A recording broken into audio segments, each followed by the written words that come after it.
একটু একটু খেয়াল করেন, একটা এক্সাম্পল খেয়াল করেন। মনে করেন আপনার মা অসুস্থ, নাউজুবিল্লাহ, আপনার বাবা অসুস্থ, আল্লাহ না করুক, বা আপনাদের ছেলে সন্তান মেয়ে সন্তান অসুস্থ।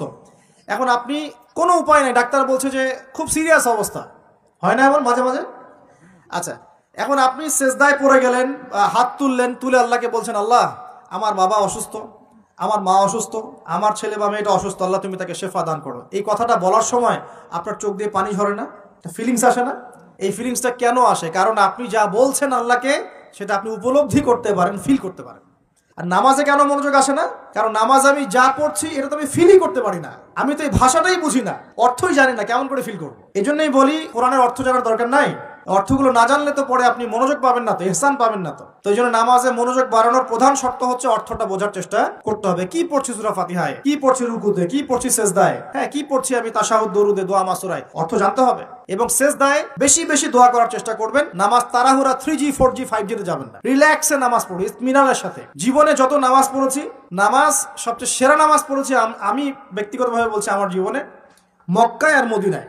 নামাজ পড়লে দেখবেন মনে হবে যে আপনি মানে অন্য একটা জগতে চলে গেছেন। মাশাআল্লাহ, এত চমৎকার তিলাওয়াত, এত খুশু খুশু, বিনয়, নম্রতা, রিল্যাক্স, ধীর স্থির ভাবে 2 রাকাত ফজরের নামাজ পড়াচ্ছে, মাশাআল্লাহ 15 মিনিট 20 মিনিট সময় লাগে, এবং তিলাওয়াত হচ্ছে, চোখ দিয়ে পানি না ঝরে যাবেই না। কারণ আপনি ফিল করবেন এই যে মদিনায় আমি দাঁড়িয়ে নামাজ পড়ছি, এখানেই তো কোরআন নাজিল হয়েছে। এই যে মক্কায় নামাজ পড়ছি, এখানেই কোরআন নাজিল হয়েছে, এই আয়াতগুলো এখানেই নাজিল হয়েছে। ফিল করতে হবে। তো এখন নামাজ যারা পড়াই, আমরা ইমাম সাহেব আছি, আমি রিকোয়েস্ট করবো যে নামাজটাকে একটু রিল্যাক্সের সাথে, খুশু খুজুর সাথে পড়াই। আমি জানি মুসল্লিরা এখন খুব ব্যস্ত, ইমাম সাহেব লম্বা করতে চাইলে মুসল্লি এসে ডিস্টার্ব করা শুরু করে নাকি? ইমাম সাহেব আপনার কি কাজ নাই, এত লম্বা করেন কেন? প্রিয় ভাইরা, দুনিয়াতে কেন এসেছি বলেন তো? দুনিয়াতে কেন আসছি আমরা? ওয়ামা খালাকতুল জিন্না ওয়াল ইনসা ইল্লা লিয়াবুদুন, কার ইবাদত করতে আসছি? তো দুনিয়াতে নামাজই তো বেস্ট ইবাদত। এই ইবাদত করতে এত সময় হচ্ছে না, তাহলে দুনিয়াতে আসলাম কেন ভাই? দুনিয়া থেকে আমি শুধু বউ বাচ্চা, সন্তান সন্ততি আর ব্যবসা বাণিজ্য করতে আসছি? আল্লাহ পাক তো পাঠিয়েছেনই আমাকে ইবাদত করার জন্য, তাহলে আমি ইবাদতে এত তাড়াহুড়া কেন?